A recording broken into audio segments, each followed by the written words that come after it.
এই মুহূর্তে যেটি সবচেয়ে বেশি আলোচিত এবং যেই বিষয়টিতে আমরা সবচেয়ে বেশি ভুক্তভোগী এই মুহূর্তে, সেটি হচ্ছে তীব্র তাপপ্রবাহ, এবং যেটি দেখছিলাম সংবাদপত্রে যে এরপর অতিবৃষ্টি এবং বন্যার আশঙ্কা করা হচ্ছে। কি কারণে এই পরিস্থিতি তৈরি হলো, আমাদের সাথে এই বিষয়ে আলোচনার জন্য যুক্ত হচ্ছেন পরিবেশ ও জলবায়ু নীতি বিশ্লেষক এম জাকির হোসেন খান। স্বাগত জানাচ্ছি আপনাকে একাত্তর সকালে। শুভ সকাল।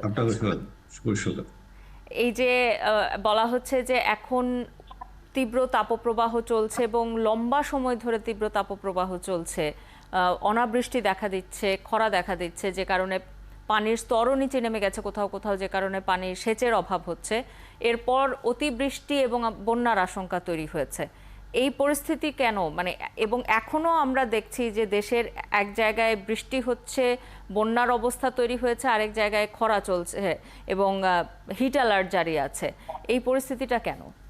বিকাশে কম খরচে ক্যাশ আউটের লিমিট বেড়ে 50,000, প্রিয় এজেন্টও 2টা। ধন্যবাদ। প্রথম কথা হলো যে বন্যাটা এই সময়ে মোটামুটি এটা আমাদের প্রতি বছরই হয়। এটা আমাদের জন্য হয় না, এটা মূলত আসাম থেকে যে ঢলটা আসে সেই ঢলটার জন্য বন্যাটা হয়ে থাকে।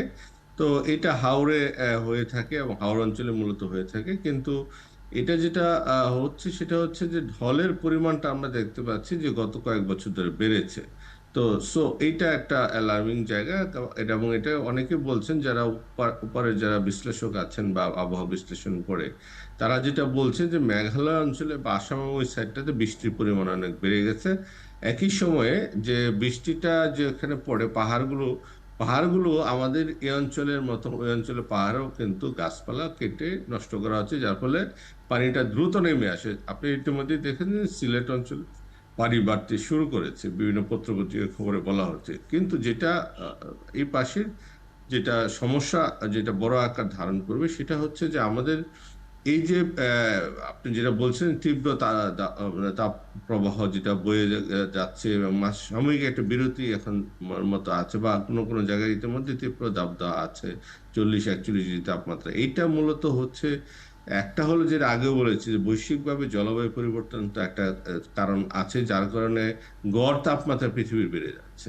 তো সেইটার প্রভাব সারা পৃথিবীতেই হচ্ছে। আপনি দেখবেন এই বিশেষ করে এই আসিয়ানভুক্ত দেশগুলোতে, বা এই দক্ষিণ পূর্ব এশিয়াতে এবং আসিয়ানভুক্ত দেশগুলো অনেকগুলোতে তাপমাত্রা 44 পর্যন্ত, 44.5, 45, অন্য জায়গায় 49 পর্যন্ত এসেছে। বাট আমাদের এখানে আরেকটা কারণ, আরো দুইটা কারণ বেশি সম্পর্কিত। আপনি যদি দেখেন যে আমাদের হিট ম্যাপটা বাংলাদেশের, তো হিট ম্যাপটা যদি দেখেন যে উপর থেকে পদ্মা তিস্তার যে মানে এই পাশটাতে বাম, মানে যদি আমি উপর থেকে নিচের দিকে আসি, তাহলে আমার পূর্ব পাশটা চেয়ে পশ্চিম পাশে আপনার কিন্তু বাংলাদেশের তাপমাত্রাটা বেশি দেখা যাচ্ছে। তো এইটা কারণটা কি? এটা কারণটা আমরা এখন পর্যন্ত পুরো আমরা কাজ করতেছি, একটু কাজ করলে বের করা যাবে যে আসলে কি এটা শুধুমাত্র জলবায়ু পরিবর্তন হলে তো এভারেজ টেম্পারেচার বলে সারা বাংলাদেশে মানে মোটামুটি বাড়ার কথাই কি, কিন্তু সেটা দেখা যাচ্ছে না। মানে হলো যে রাজশাহী রংপুর থেকে ডিভিশন থেকে শুরু করে আপনার একেবারে এই খুলনা ডিভিশন, পুরোটা ঢাকা ডিভিশনের একটা পার্ট, তো এই পদ্মার এই পাশটাতে আপনার টেম্পারেচার বাড়তেছে। তার মানে হলো যে কোনো না কোনো ভাবে পানির সাথে, জলাধারের সাথে বা ওখানকার সবুজায়নের সাথে একটা সম্পর্ক আছে। এবং ঢাকাতেই আমরা দেখতে পাচ্ছি যে দাবদাহের যে জায়গাটা আমরা দেখলাম, ট্রেনটা গত কিছুদিন ধরে দেখলাম যে যেসব জায়গায় আপনার সবুজায়ন আছে তার সাথে যেখানে সবুজায়ন নাই, সেখানে তাপমাত্রা পার্থক্য 5 থেকে 6 ডিগ্রি পর্যন্ত, 4 থেকে 6 ডিগ্রি পর্যন্ত তাপমাত্রা পার্থক্য দেখা যাচ্ছে।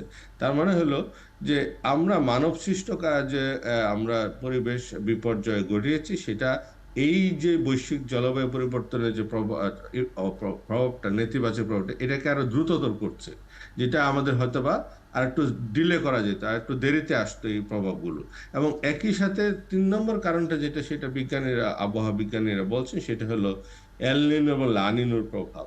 যেটা আপনার এল নিনো এবং লা নিনোর কারণে যেটা হচ্ছে যে অতি খরা থেকে অতি বৃষ্টির দিকে এখন টার্ন করতে যাচ্ছে।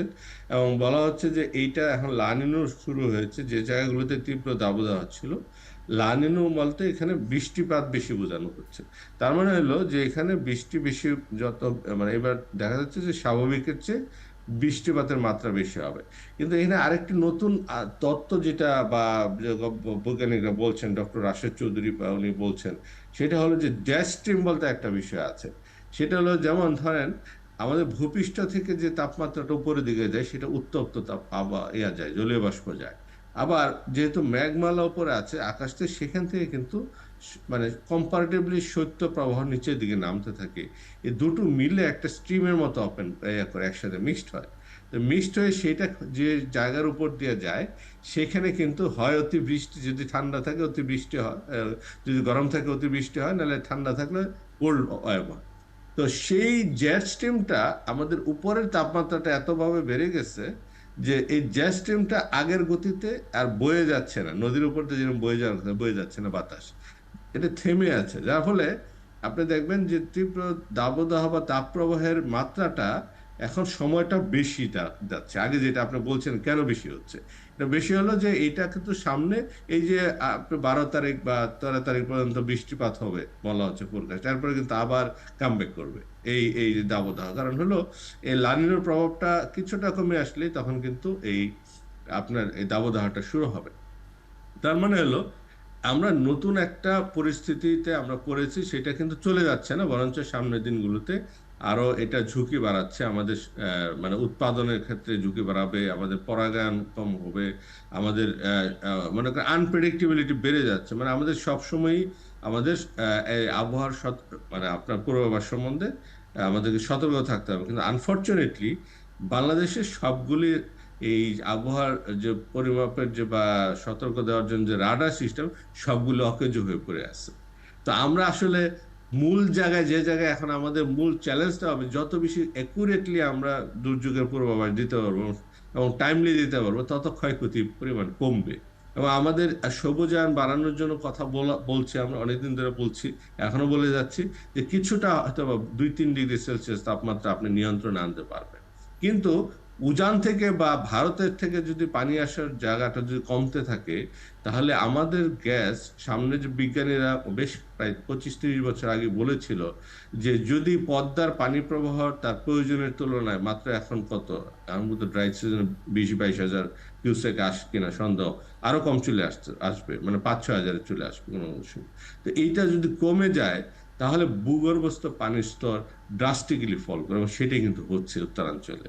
এবং আপনি দেখবেন একই সাথে পদ্মার পানি প্রবাহ কমে যাওয়ার কারণে শুধুমাত্র এই অঞ্চল না, আপনার পুরো খুলনা ডিভিশন, আপনার ওই অঞ্চলটাতে আপনি দেখবেন কুষ্টিয়া, নড়াইল, যশোর বা আপনার খুলনা, মংলার যে বাগেরহাট, এইখানকার টেম্পারেচারটা কি অ্যাবনর্মালি, খুব আনইউজুয়ালি খুব বেশি। এবং এইটা আরেকটা প্রভাব গিয়ে পড়বে, সেটা হলো সুন্দরবনের উপরে। এবং সুন্দরবনের যদি সুইট ওয়াটার ফ্লো বা মিষ্টি পানির প্রবাহ কমে যায়, তাহলে সমুদ্র পৃষ্ঠের উচ্চতা যেভাবে বাড়বে সেটা কিন্তু কম্পারেটিভলি আরো বেশি বাড়বে। তো সেটা বাড়লে মানে পুরো দক্ষিণাঞ্চল কিন্তু আপনি ফুললি অ্যাবান্ডন করে দিতে বাধ্য হবেন। কোনো এক সময় হয়তো দেখা যাবে ওখানে পুরোই লবণ পানি, মানে নতুন আরেকটা লবণের বিজনেস, লবণ পানি পরিবর্তন করে সেখানে মানে এটা সাধারণ মানুষের থাকার মানে অবস্থা থাকবে না।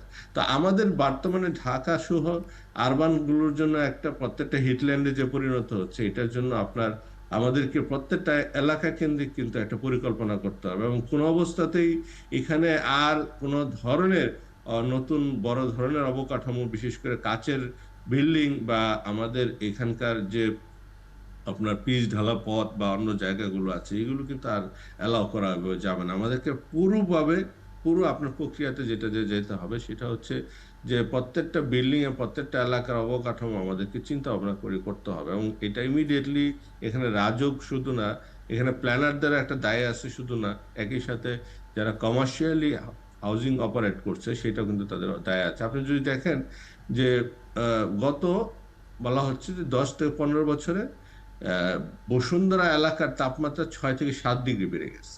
কেন কারণ এখানে একটা সময় ছিল পানির জলাধার ছিল, বালু নদী ছিল, অনেকগুলো ছিল, পানিটা হিটটা এসে রিফ্লেক্ট হইতো পানির উপরে এবং সেটা দেখা যেত যে টেম্পারেচারটা রিলিজ হয়ে যেত। এখন সেটা রিলিজ করার জায়গা নেই। তাহলে আমরা শুধু বিরাট মানে হাউজিং করতেছি, আপনার আমরা বড় বড় বিল্ডিং করছি, কিন্তু আমরা চিন্তা করছি না যে প্রকৃতিকে প্রকৃতির নিয়মে চলতে দিতে হবে। প্রকৃতিকে যদি আপনি আমার আপনার নিয়মে চালানোর চেষ্টা করি তাহলে সে রিয়্যাক্ট করবেই। এখন এটাই যেটা স্বাভাবিক। ঘটে গেছে, যেটুকু জি। অপরাধ আমরা করে ফেলেছি সেটা তো করে ফেলেছি। এখন আপনি যেটি ভয় পেলাম আমি রীতিমতো আপনার কথা শুনে, সেটি হচ্ছে যে পদ্মার পানি প্রবাহের কথা যখন আপনি বলছেন যে পদ্মার পানি প্রবাহ কমে যাওয়ার কারণে একটা গোটা অঞ্চল হয়তো বসবাসের অনুপযোগী হয়ে যাবে। যদি এই পরিস্থিতিটা আমাদের জানাই থাকে এখন যে এই ধরনের পরিস্থিতিতে আমরা পড়তে পারি, তাহলে সেটিকে এখনই বন্ধ করার উপায় কি?